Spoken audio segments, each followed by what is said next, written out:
तो आपका स्वागत है हमारे चैनल पे। और आज हम आपके लिए लेके आए हैं भारतीय संविधान के महत्वपूर्ण भाग और अनुच्छेद। इस वीडियो का मेन मकसद है आपको अनुच्छेद समझाना। और भाग की बात रही तो भाग हमने पहले ही आपको वीडियो के माध्यम से बता दिए हैं। यदि आपने नहीं देखे हैं तो प्लेलिस्ट में जाकर आप चेकआउट कर सकते हैं। वहाँ से आपको भारतीय संविधान के भाग से रिलेटेड 2-3 वीडियो हैं वो मिल जाएंगे, और 2 ही 3 वीडियो आपके एग्जाम्स के लिए महत्वपूर्ण हैं। तो दोस्तों शुरू करते हैं। भारतीय संविधान के भाग और अनुसूचियाँ। जैसे कि आप जानते हैं, इस वीडियो का मेन मकसद जो है वो आपको भारतीय संविधान के अनुच्छेदों को समझाना है, मात्र अनुच्छेदों को समझाना है। उसी के साथ साथ हम भाग भी देखते चलेंगे।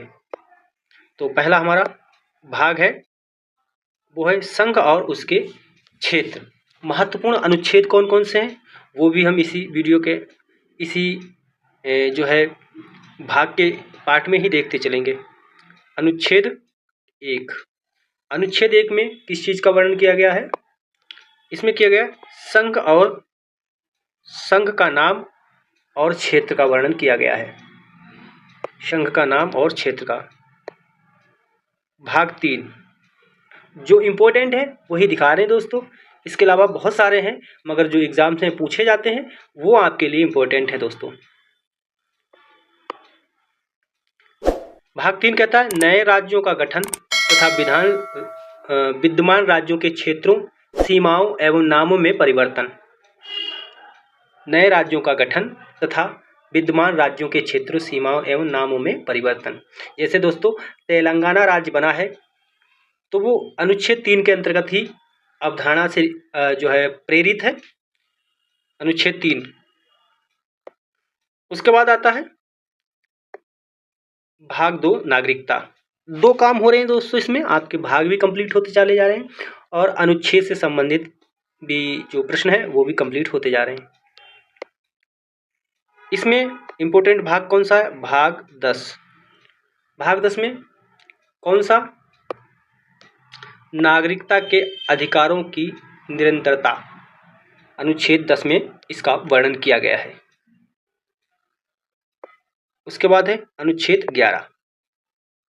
अनुच्छेद 11 में क्या बताया गया है कि संसद कानून द्वारा नागरिकता के अधिकारों को विनियमित करेगा। दोस्तों मुख्य रूप से जो बात की जाती है अनुच्छेद 2 में, वो भाग 2 में उसमें नागरिकता से ही रिलेटेड बातें होती हैं। भाग 2 नागरिकता। और आप जानते हैं कि हमारे देश में इकहरी नागरिकता है, दोहरी नागरिकता नहीं है, एक ही नागरिकता है हमारे देश की। सिंगल नागरिकता वाला देश है हमारा।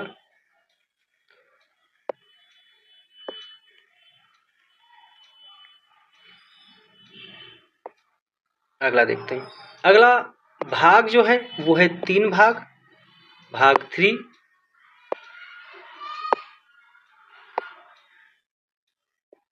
भाग 3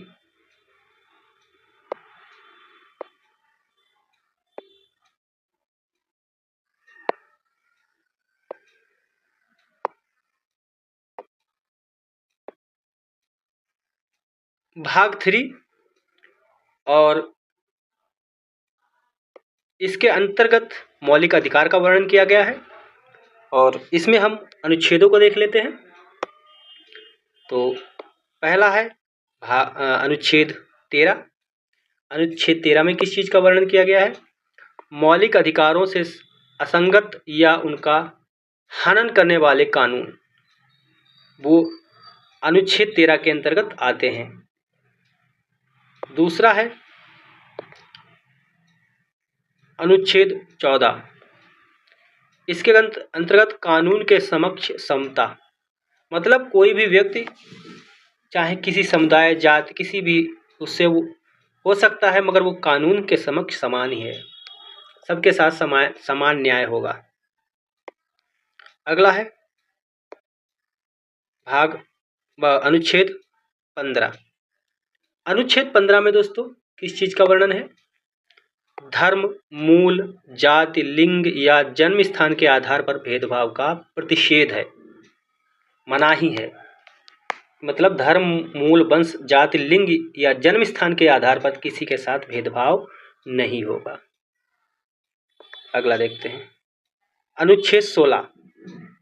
अनुच्छेद 16 में किस चीज का वर्णन किया गया है? सार्वजनिक रोजगार के मामलों में अवसर की समानता। अवसर की, रोजगार के मामले में अवसर की समानता, सभी के साथ समान व्यवहार होगा रोजगार के मामले में। अगला अनुच्छेद है 17। वेरी वेरी इंपॉर्टेंट है दोस्तों 17, 14 और 15 ये इंपॉर्टेंट है जो अभी तक पढ़ाए हैं। इसके नीचे भी बहुत सारे हैं, वो भी बहुत इंपॉर्टेंट हैं। तो अस्पृश्यता का उन्मूलन या अस्पृश्यता का अंत, वेरी वेरी इंपॉर्टेंट। उसके बाद आ जाता है अनुच्छेद 18 और इसमें जो है वो है उपाधियों का अंत, वेरी वेरी इंपॉर्टेंट। एग्जाम्स में बार बार पूछा गया है, तो इसे आप बिल्कुल ही ध्यान रखें। अगला हमारा है अनुच्छेद, वो है अनुच्छेद 19। इसमें किस चीज़ का वर्णन किया गया? इसमें अभिव्यक्ति की स्वतंत्रता आदि से संबंधित कुछ अधिकारों का संरक्षण। अब इसी में जो है ABCD करके जोड़ दिए गए हैं। तो 19 में ही देखते हैं हम 19(1) का A, 19(1) का A, इसमें किस चीज़ का वर्णन किया गया है? इसमें क्या? वाक्य एवं अभिव्यक्ति की स्वतंत्रता, वाक्य एवं अभिव्यक्ति की स्वतंत्रता, बोलने एवं अपनी बात को प्रेषित करने की स्वतंत्रता है। अनुच्छेद 19AB, इसमें किस चीज़ का वर्णन किया गया है? इसमें क्या? शांतिपूर्वक और बिना हथियार के एकत्र होने की स्वतंत्रता, वेरी वेरी इंपॉर्टेंट दोस्तों। जो सभाएं होती है ना पब्लिक में, वो इसी अनुच्छेद के अंतर्गत होती हैं। शांतिपूर्वक, बिना किसी को अस्त्र शस्त्र लिए और बिना किसी को प्रताड़ित किए हुए शांतिपूर्वक आप सभा कर सकते हैं। ये आपका जो है मौलिक अधिकार है, ये हमें अधिकार दिए गए दोस्तों। जितने हम बात कर रहे हैं ये सारे के सारे हमारे अधिकार हैं। सुप्रीम कोर्ट में इसको अगर कोई हनन करता है तो इसके खिलाफ हम याचिका डाल सकते हैं दोस्तों, और इसके लिए हमें न्याय भी मिलेगा। अगला देखते हैं, अगला है अनुच्छेद 19(1)(c). 19(1)(c), इसमें किस चीज़ का वर्णन? संघ या संघ बनाने की स्वतंत्रता, संघ या संघ बनाने की स्वतंत्रता का वर्णन किया गया है। अगला देखते हैं अनुच्छेद 19(1) का घ, इसमें किस चीज़ का बात कही गई है? इसमें भारत के राज्य क्षेत्र में अबाध भ्रमण की स्वतंत्रता, मतलब अनुच्छेद 19 घ में कहा गया है कि किसी भी राज्य में आप जाकर भ्रमण कर सकते हैं, आपके लिए कोई भी रोक टोक नहीं है।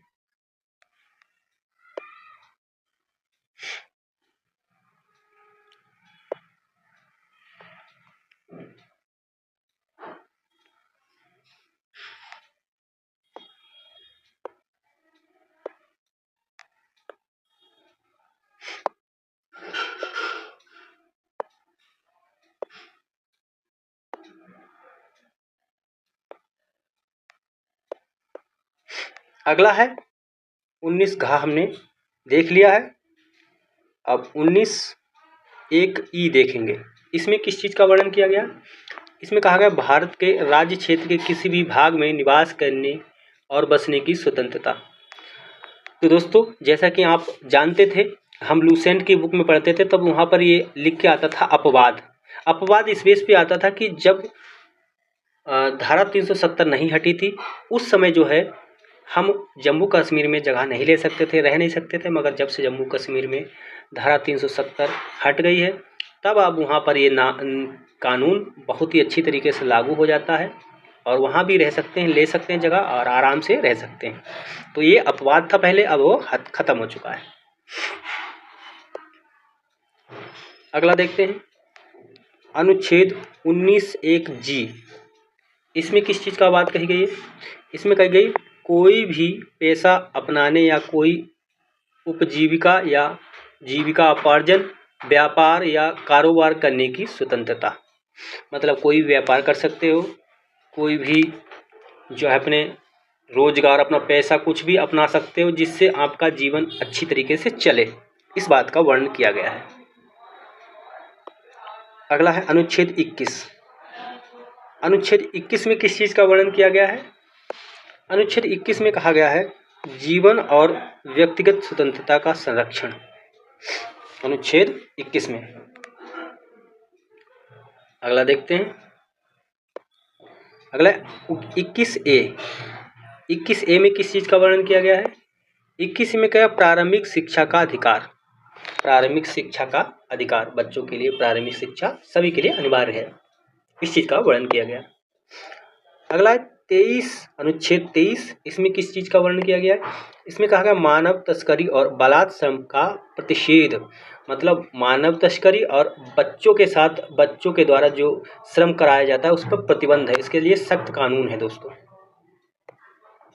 अगला है अनुच्छेद 24। अनुच्छेद 24 में किस चीज़ का बात कही गई है? इसमें कहा गया कारखानों आदि में बच्चों के नियोजन का प्रतिषेध, मतलब जो भी बच्चे हैं छोटे उम्र के, 14 साल से कम उम्र के बच्चे हैं, उनको अगर कारखाने में आप लगाते हैं तो ये बहुत ही दंडनीय अपराध है, इसके लिए आपको जो है कठोर सजा दी जाएगी। अगला है अनुच्छेद 25। अनुच्छेद 25 में किस चीज़ की बात की गई है? अंतःकरण की स्वतंत्रता और धर्म की अबाध रूप से मानने, आचरण और प्रचार प्रसार की स्वतंत्रता, मतलब किसी भी जाति किसी भी समुदाय का व्यक्ति हो वह अपने धर्म को मान सकता है, उसका प्रचार प्रसार कर सकता है, उसको ये स्वतंत्रता दी गई है दोस्तों। अगला है अनुच्छेद 29। अनुच्छेद 29 क्या कहता है? अल्पसंख्यकों के हितों का संरक्षण। जो भी अल्पसंख्यक, कम जनसंख्या वाले लोग हैं, मतलब जिन समुदाय के लोग कम हैं, उनके लिए संरक्षण का बंदोबस्त किया गया है। अगला अनुच्छेद 30। अनुच्छेद 30 में किस चीज़ का वर्णन किया गया है? अल्पसंख्यकों के शैक्षणिक संस्थाएं स्थापित करने और उनकी प्रशासन करने का अधिकार। वेरी वेरी इंपॉर्टेंट पार्ट दोस्तों, ये एग्जाम्स में बार बार पूछा गया, तो इसे आप ध्यान रखें। और अनुच्छेद 32 वेरी वेरी इंपॉर्टेंट, ये भी बहुत अच्छा पॉइंट है, तो इस पे विशेष ध्यान रखें, एग्जाम्स के पॉइंट ऑफ व्यू से बहुत इंपॉर्टेंट है। क्या कहता है अनुच्छेद? ये कहता है कि मौलिक अधिकारों के प्रवर्तन के लिए उपाय जिसमें रिट भी शामिल हैं। अब रिट का वर्णन होता है दोस्तों, तो वो हो जाएगा बहुत अच्छी तरीके से, मैं आपको एक वीडियो के माध्यम से समझाऊंगा उसे, तो आपको रिट के बारे में बताएंगे दोस्तों।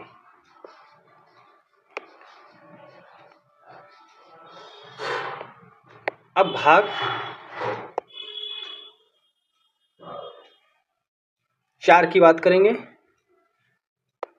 भाग 4 जिसमें वर्णन किया है नीति निर्देशित सिद्धांतों का। किसका? नीति निर्देशित सिद्धांतों का वर्णन किया गया है।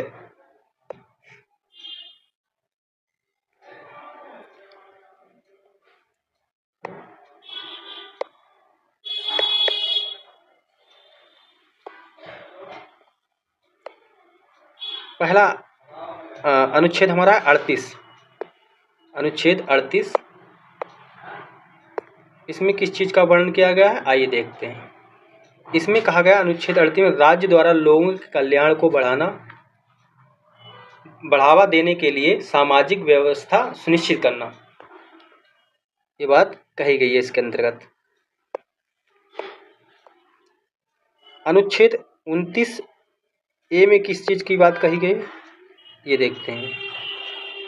इसमें कहा गया है कि सामान्य न्याय और निःशुल्क कानूनी सहायता की बात की गई। 39A में इस चीज़ को बताया गया है।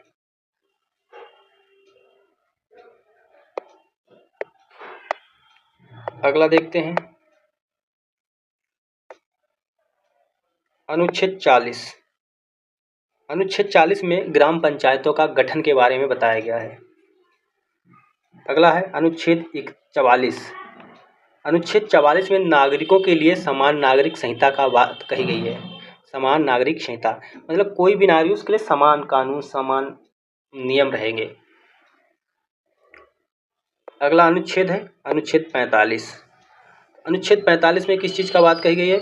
इसमें कहा गया 6 वर्ष से कम आयु के बच्चों के लिए प्रारंभिक कल्याण, बाल्य अवस्था देखभाल और शिक्षा का प्रावधान।